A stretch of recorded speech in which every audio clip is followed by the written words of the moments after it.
ನಾನು ನಿಮ್ ಗಂಗಾ ನಟರಾಜ್ ಸುವಿಚಾರ ಚಾನಲ್ ಇಂದ. ಎಲ್ಲರೂ ಹೇಗಿದ್ದೀರಾ? ಇವತ್ತು ನಾನು ಮಾವಿನ ಹಣ್ಣಿನಿಂದ ಒಂದು ಸ್ವೀಟ್ ಮಾಡೋಣ ಅನ್ಕೊಂಡಿದ್ದೀನಿ. ಮಾವಿನ ಹಣ್ಣಿನ ಬಾಲ್ಸ್. ಅದಕ್ಕೆ ಏನೇನು ಬೇಕೋ ನೋಡ್ಕೊಳ್ಳೋಣ. ಅದಕ್ಕೆ ಮುಂಚೆ ಯಾರೆಲ್ಲ ನನ್ನ ಚಾನಲ್ನ ಸಬ್ಸ್ಕ್ರೈಬ್ ಆಗಿ ನೋಡ್ತಾ ಇದ್ದೀರೋ ಅವರಿಗೆಲ್ಲ ಥ್ಯಾಂಕ್ ಯು. ಯಾರಿನ್ನೂ ನನ್ನ ಚಾನಲ್ನ ಸಬ್ಸ್ಕ್ರೈಬ್ ಆಗದೆ ನೋಡ್ತಾ ಇದ್ದೀರೋ ಅವರೆಲ್ಲ ದಯವಿಟ್ಟು ನನ್ನ ಚಾನಲ್ನ ಸಬ್ಸ್ಕ್ರೈಬ್ ಮಾಡಿಕೊಂಡು ವಿಡಿಯೋನ ನೋಡಿ ಮತ್ತೆ ಬೆಲ್ ಬಟನ್ನ ಕ್ಲಿಕ್ ಮಾಡಿ. ಬೆಲ್ ಐಕನ್ ಕ್ಲಿಕ್ ಮಾಡೋದ್ರಿಂದ ನಾನು ಹಾಕೋ ವಿಡಿಯೋಸ್ ಎಲ್ಲ ನೋಟಿಫಿಕೇಶನ್ ಬರುತ್ತೆ. ನಾನು ಹಾಕಿದ ತಕ್ಷಣ ನೀವು ನೋಡಿ. ಸಾಮಗ್ರಿಗಳು ಬೇಕಿದೆ, ಅದನ್ನ ನೋಡೋಣ ಬನ್ನಿ. ಹಾಲು ಅದನ್ನು ಕಾಯಕ್ಕೆ ಇಟ್ಟಿದ್ದೀನಿ, ಅದು ಕಾಯ್ತಾ ಇರಲಿ. ಮತ್ತು 1 ಕಪ್ ರವೆ, 1 ಕಪ್ ಹಾಲು, ಕಸ್ಟರ್ಡ್ ಪೌಡರು, ಸಕ್ಕರೆ 2 ಕಪ್ಪು, ಮತ್ತು ಕೇಸರಿ, ಸ್ವಲ್ಪ ಮ್ಯಾಂಗೋ ಜ್ಯೂಸು, ಪ್ಯೂರಿ, ಏಲಕ್ಕಿ. ಮ್ಯಾಂಗೋ ಹಾಗೇನೆ ಮಿಕ್ಸಿಗೆ ಹಾಕ್ಕೊಂಡಿರೋದು.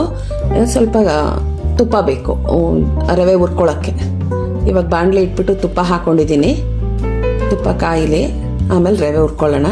ಇಲ್ಲಿ ಹಾಲು ಕಾಯಕ್ಕಿಟ್ಟಿದ್ನಲ್ಲ, ಅದಕ್ಕೊಂದು ಸ್ವಲ್ಪ ಕೇಸರಿ ಹಾಕ್ಕೊಂಡು ಅದನ್ನು ನೀಟಾಗಿ, ಕೇಸರಿ ನೆನೆಸಿದ್ದಿಲ್ಲ, ಹೆಂಗೂ ಹಾಲಲ್ಲಿ ಬೇಯುತ್ತೆ ಅಂತ. ಸೊ 1 ಬೌಲ್ ಸಕ್ಕರೆ ಇರೋದನ್ನ ಇಲ್ಲಿಗೆ ಹಾಕಬೇಕು, ಇನ್ನೊಂದು ಬೌಲು ರವೆಗೆ ಹಾಕೋಬೇಕು. ಇದನ್ನು ಚೆನ್ನಾಗಿ ತಿರುಗಿಸ್ಬಿಟ್ಟು ಅದನ್ನು ಕುದಿಯಕ್ಕೆ ಬಿಡೋಣ. ಇದು ಕುದೀತಿರ್ಲಿ. ತುಪ್ಪ ಕಾದಿತ್ತು, ಇವಾಗ ರವೆ ಹಾಕ್ಕೊಂಡು ರವೆ ಹುರ್ಕೊಂಡು ಅದಾದಮೇಲೆ ಹಾಲು, ಮ್ಯಾಂಗೋ ಪ್ಯೂರಿ ಅದೆಲ್ಲ ಹಾಕೋಬೇಕು. ರವೆ ಚೆನ್ನಾಗಿ ಹುರ್ಕೋಬೇಕು, ಉರಿ ಕಮ್ಮಿ ಇಟ್ಕೊಂಡೆ ಹುರ್ಕೊಳ್ಳೋದು ಚೆನ್ನಾಗಿ. ಈ ಕಡೆ ಹಾಲನ್ನು ತಿರುಗಿಸ್ಕೊಂತಿರ್ಬೇಕು, ಇಲ್ಲಾಂದರೆ ತಳ ಹಿಡ್ದಂಗೆ ಆಗ್ಬಿಡುತ್ತೆ. ರವೆ ಹುರಿದ ಆಗಿತ್ತು, ನಾನು ಹಾಲು ಹಾಕ್ಕೊಂಬಿಟ್ಟೆ. ಆ ಕಡೆ ಇದು ಮಾಡೋ ಅಷ್ಟರಲ್ಲಿ ಈ ಕಡೆ ಹಾಕ್ಕೊಂಡೆ ಹಾಲು ಹಾಕ್ಕೊಂಡು ಹಾಲಲ್ಲಿ ಸ್ವಲ್ಪ, ಆಮೇಲೆ ಈಗ ಆ ಮ್ಯಾಂಗೋ ಪ್ಯೂರಿ ಹಾಕ್ಕೊಂಡು ಎಲ್ಲ ಫುಲ್ ಇಲ್ಲ, 1 ಸ್ಪೂನ್ ಅಷ್ಟು ಮತ್ತೆ ಎತ್ತಿಟ್ಕೊಂಡಿದ್ದೀನಿ. ಅದು ಲಾಸ್ಟಲ್ಲಿ ಮತ್ತೆ ಬೇಕಾಗತ್ತೆ ಹಾಕ್ಕೊಳ್ಳೋಕ್ಕೆ. ಇದು ನೀಟಾಗಿ ಮಿಕ್ಸ್ ಮಾಡ್ಕೊತ ಹಾಗೆ ಸಕ್ಕರೆನೂ 1 ಬೌಲ್ ಹಾಕ್ಕೊಂಡ್ಬಿಟ್ಟಿದ್ದೀನಿ. ಅದಕ್ಕೆ ಸಕ್ಕರೆ, ರವೆ ಇದು ಎಲ್ಲ ಹಾಕ್ಕೊಂಡ್ಮೇಲೆ, ಸಕ್ಕರೆ ಹಾಕ್ಕೊಂಡ್ಮೇಲೆ ಸ್ವಲ್ಪ ನೀರು ಬಿಡುತ್ತಲ್ಲ, ಬೇಯುತ್ತೆ ಅದು ಅಷ್ಟರಲ್ಲಿ. ಆ ಕಡೆ ಹಾಲು ಒಂಚೂರು ತಿರ್ಗಿಸ್ಕೊತ ಹಾಗೆ ಅದು ಸ್ವಲ್ಪ ಹಾಲು ಕಮ್ಮಿ ಆಗಬೇಕು, ಕಾದು ಸ್ವಲ್ಪ ಗಟ್ಟಿ ಬರುತ್ತೆ. ಅವಾಗ ಅದು ಚೆನ್ನಾಗಿರುತ್ತೆ, ಗಟ್ಟಿ ಆದಷ್ಟು. ನೀರಿನಂಶ ಎಲ್ಲ ಹೋಗಿ ಚೆನ್ನಾಗಿ ಕುದೀತಾ. ಇವಾಗ ಇದಕ್ಕೆಲ್ಲ ಹಾಕಾಗಿದೆ. ನೀಟಾಗಿ ತಿರ್ಗಿಸ್ಕೊತ ಒಂದು ಸ್ವಲ್ಪ ಬೇಯಿಸ್ಕೋಬೇಕು. ಉರಿ ಸಿಮ್ಮಲ್ಲೇ ಇರಲಿ, ಉರಿ ಜಾಸ್ತಿ ಮಾಡ್ಕೊಳ್ಳೋದು ಬೇಡ. ಆಗ್ತಿದೆ, ಇನ್ನೊಂದು ಸ್ವಲ್ಪ ಇದೆ. ಸ್ವಲ್ಪ ಚೆನ್ನಾಗಿ ತಿರ್ಗಿಸ್ಕೊಂಡ್ರೆ, ನನ್ನ ರೆಸಿಪೀಸ್ ಯಾವುದಾದ್ರೂ ಟ್ರೈ ಮಾಡಿದರೆ ನಂಗೆ ಕಮೆಂಟ್ ಮಾಡಿ ತಿಳಿಸಿ, ಹೆಂಗೆ ಬಂದಿದೆ ಏನು ಅಂತ. ಅವಾಗ ನನಗೂ ಗೊತ್ತಾಗತ್ತೆ ಹೆಂಗಾಗಿದೆ ಅಂತ. ನೀಟಾಗಿ ತಿರ್ಗಿಸ್ಕೊಂಡು ಆಲ್ಮೋಸ್ಟ್ ಆಗ್ತಾ ಇದೆ. ಇವಾಗ ಗಟ್ಟಿ ಬರುತ್ತೆ. ಉಂಡೆ ಒಂದು ಜಾಮೂನ್ ಸೈಜಿಗೆ ಚಿಕ್ಕದು ಉಂಡೆ ಮಾಡ್ಕೊಳ್ಳೋದು. ಇನ್ನೊಂದು ಸ್ವಲ್ಪ ಆಗುತ್ತೆ. ಇದ್ರದ್ದು ಮ್ಯಾಂಗೋ ಎಲ್ಲ ಹಾಕಿರೋದಕ್ಕೆ ಕಲರ್ ನೋಡಿ ಒಂಥರ ಚೆನ್ನಾಗಿ ಅನ್ಸುತ್ತೆ ನೋಡೋಕ್ಕೇನೆ. ನೋಡಿ ಆಲ್ಮೋಸ್ಟ್ ಆಯಿತು, ಇನ್ನೊಂದು ಸ್ವಲ್ಪ ಹಾಕ್ಬೇಕಷ್ಟೆ. 1-2 ನಿಮಿಷ ಆಫ್ ಮಾಡಿಕೊಂಡು ಅದನ್ನು ಎತ್ತಿಟ್ಕೊಂಬೇಡ. ಆ ಹಾಲು ಇಲ್ಲಿ ಇಡ್ತೀನಿ, ಅದು ಇನ್ನೊಂದು ಸ್ವಲ್ಪ ಕಾಯಬೇಕು. ಅದಕ್ಕೆ ಕಾಯ್ತಾ ಇದೆ. ಇವಾಗ ಕಸ್ಟರ್ಡ್ ಪೌಡ್ರ್ ಇಟ್ಕೊಂಡಿದ್ವಲ್ಲ ನಾವು, ಆ ಕಸ್ಟರ್ಡ್ ಪೌಡ್ರಿಗೆ ಸ್ವಲ್ಪ ಹಾಲು ಹಾಕ್ಕೊಂಡು ನೀಟಾಗಿ ಮಿಕ್ಸ್ ಮಾಡ್ಕೊಂಡು ಹಾಕ್ಬೇಕು. ಈಗ ಏಲಕ್ಕಿ ಹಾಕ್ತೆ ಇದಕ್ಕೆ. ಕಸ್ಟರ್ಡ್ ಪೌಡ್ರಿಗೆ ಹಾಲು ಹಾಕ್ಕೊಂಡೆ ಮಿಕ್ಸ್ ಮಾಡಿಕೊಂಡ್ರೆ ಚೆನ್ನಾಗಿರುತ್ತೆ. ಇವಾಗ ಮಿಕ್ಸ್ ಮಾಡ್ಕೊಂಡು ಅದನ್ನೊಂದು ಸ್ವಲ್ಪ ಹಾಕ್ಕೊಂಬಿಡಿ. 2 ಸ್ಪೂನ್ ಇಟ್ಕೊಂಡಿದ್ದೆ, ಉಕ್ಕಿಬಿಡ್ತು ಹಾಲು. ಸ್ಟವ್ ಆಫ್ ಮಾಡ್ಕೊತಿದ್ದೀನಿ. ಹಾಲು ಉಕ್ಕೇ ಬಿಡ್ತು ಹಾಲು. ಅದೊಂಚೂರು ಹಿಂಗೆ ಆಡೋಷ್ಟರಲ್ಲಿ ಏನೋ ಒಂದು ಎಡವಟ್ಟು ಆಗ್ಬಿಡುತ್ತೆ. ಕಸ್ಟರ್ಡ್ ಪೌಡ್ರನ್ನ ಮಿಕ್ಸ್ ಮಾಡಿಕೊಂಡು ಅದರೊಳಗೆ ಹಾಕ್ಕೊಂಡು ಮತ್ತೊಂದು ಸ್ವಲ್ಪ ಸ್ಟವ್ ಆನಲ್ಲಿ ಇಟ್ಕೊಂಡೇ ಇದು ಮಾಡ್ಕೋಬೇಕು. ಮತ್ತೆ ಅದು ಸ್ವಲ್ಪ ಗಟ್ಟಿ ಆಗತ್ತಲ್ವಾ. ಕಾಯ್ತಾ ಈಗ ಆಗ್ತಿದೆ ನೋಡಿ, ಗಟ್ಟಿ ಬಂದಿದೆ ಸ್ವಲ್ಪ. ಇನ್ನೂ ಒಂದು ಸ್ವಲ್ಪ ಗಟ್ಟಿ ಆಗಬೇಕು. ಉರಿ ಕಮ್ಮಿ ಇಟ್ಕೊಂಡು ಮಾಡ್ಕೊಂಡ್ರೆ ಆಯಿತು. ಆಲ್ಮೋಸ್ಟ್ ಆಗಿದೆ. ಇವಾಗ ಆಫ್ ಮಾಡ್ಕೊಂಬಿಡೋಣ ಇದನ್ನು, ಸಾಕು.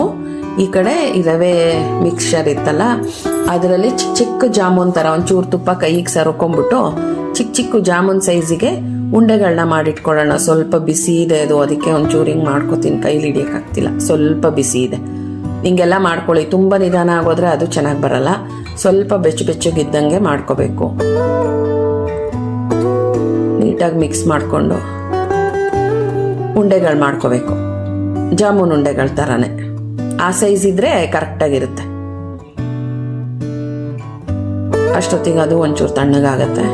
ಹಾಲು ಮತ್ತು ಹಾಲು ಆದಮೇಲೆ ಈ ಬಾಲ್ಸ್ನೆಲ್ಲ ಹಾಲಲ್ಲಿ ಹಾಕಿ ಸ್ವಲ್ಪ ಹೊತ್ತು ಮತ್ತೆ ತಿರುಗಿ ಕುದಿಸ್ಕೋಬೇಕು. 1 ಕುದಿ ಬಂದರೆ ಸಾಕು. ಅದಾದಮೇಲೆ ಇವಾಗ ಅದಕ್ಕೆ ಈ ಬಾಣಲಿಗೆ ಹಾಕ್ಬಿಟ್ಟೆ. ಆ ಹಾಲೆಲ್ಲ ತೆಗೆದು ಇದರಲ್ಲಾದರೆ ನೀಟಾಗಿರುತ್ತೆ. ಅದು ಆ ಪಾತ್ರೆ ಚಿಕ್ಕದು ಅನ್ನಿಸ್ತು ನನಗೆ. ನಾವು ತೊಗೊಂಡಿರೋ ಮೆಷರ್ಮೆಂಟ್ಗೆ ಇಷ್ಟ ಆಗಿದೆ ಉಂಡೆಗಳು. ಇದಿಷ್ಟು ಒಂದು 5 ನಿಮಿಷ ಒಂದು ಕುದಿ ಬಂದರೆ ಸಾಕು. ಹಾಲು ಅವಾಗ ಆಲ್ರೆಡಿ ಕಾದಿದೆ. ಇವಾಗ ಈ ಬಾಲ್ಸಿಗೆಲ್ಲ ನೀಟಾಗಿ, ಮ್ಯಾಂಗೋ ಬಾಲ್ಸ್ಗೆಲ್ಲ ನೀಟಾಗಿ ಅದು ಹೊಂದ್ಕೊಳ್ಳುತ್ತೆ. ಸ್ವಲ್ಪ ಮಂದನೂ ಇರುತ್ತಲ್ಲ, ಹೊಂದ್ಕೊಳ್ಳುತ್ತೆ. ಆ ಮ್ಯಾಂಗೋ ಪ್ಯೂರಿ ಅವಾಗ ಇಟ್ಕೊಂಡಿದ್ವಲ್ಲ, ಅದು ಸ್ವಲ್ಪ ಈಗ ಮೇಲೆ ಹಾಕ್ಕೊಂಡ್ರೆ ಕಲರ್ ಒಂಥರ ಚೆನ್ನಾಗಿರುತ್ತೆ ಅಂತ ಅಷ್ಟೇ, ಇನ್ನೇನಕ್ಕಲ್ಲ. ಆ ಹಾಲಿಗೂ ಮ್ಯಾಂಗೋ ಏನೂ ಇರಲ್ವಲ್ಲ, ಇದನ್ನ ಹಾಕ್ಕೊಂಡ್ರೆ ಕಲರು ಚೆನ್ನಾಗಿರುತ್ತೆ ಮತ್ತು ಟೇಸ್ಟೂ ಆ ಹಾಲ್ಗೂ ಎಲ್ಲ ಮ್ಯಾಂಗೋ ಆದಂಗೆ ಆಗುತ್ತೆ ಅಂತ ಒಂದು ಸ್ವಲ್ಪ 1-1.5 ಸ್ಪೂನ್ ಅಷ್ಟು ಹಾಕ್ಕೊಳ್ಳೋದು ಮೇಲೆ ಅಷ್ಟೆ. ಆಲ್ಮೋಸ್ಟ್ ಆಯಿತು. ಇವಾಗ ಒಂದೇ ಒಂದು ಕುದಿ ಸಾಕು. ಒಂದು ಕುದಿ ಬಂದಮೇಲೆ ಆಫ್ ಮಾಡ್ಕೊಂಬಿಡೋಣ ಸ್ಟವ್ನ. ಆಮೇಲೆ ಒಂದು ಬೌಲ್ಗೆ ಶಿಫ್ಟ್ ಮಾಡ್ಕೊಂಡಿದ್ದೀನಿ. ಇದನ್ನು 1-2-3 ಅವರ್ಸ್ ಆದರೂ 2 ಅವರ್ಸ್ ಆದರೂ ಮಿನಿಮಮ್ಮು ಫ್ರಿಜ್ಜಲ್ಲಿ ಇಡಬೇಕು. ಫ್ರಿಜ್ಜಲ್ಲಿ ಇಟ್ಟು ತಿಂದ್ರೇ ಇದು ಚೆನ್ನಾಗಿರೋದು. ಬಿಸಿದಕ್ಕಿಂತ ಫ್ರಿಜ್ಜಲ್ಲಿ ಇಟ್ಬಿಟ್ಟು ತಿಂದರೆ ತುಂಬ ಚೆನ್ನಾಗಿರುತ್ತೆ. ನಮ್ಮ ಸ್ವೀಟ್ ರೆಡಿಯಾಗಿದೆ. 2 ಅವರ್ಸ್ ಫ್ರಿಜ್ಜಲ್ಲಿ ಇಟ್ಟಿದ್ದೆ, ಆಮೇಲೆ ತೆಗೆದಿಟ್ಟಿದ್ದೀನಿ. ಇಷ್ಟ ಆದರೆ ಲೈಕ್ ಮಾಡಿ, ಫ್ಯಾಮಿಲಿ ಫ್ರೆಂಡ್ಸ್ ಜೊತೆ ಶೇರ್ ಮಾಡಿ, ನನ್ನ ಚಾನಲ್ನ ಸಬ್ಸ್ಕ್ರೈಬ್ ಆಗಿ ಬೆಲ್ ಬಟನ್ ಕ್ಲಿಕ್ ಮಾಡಿ ನನಗೆ ಸಪೋರ್ಟ್ ಮಾಡಿ. Thank you for watching.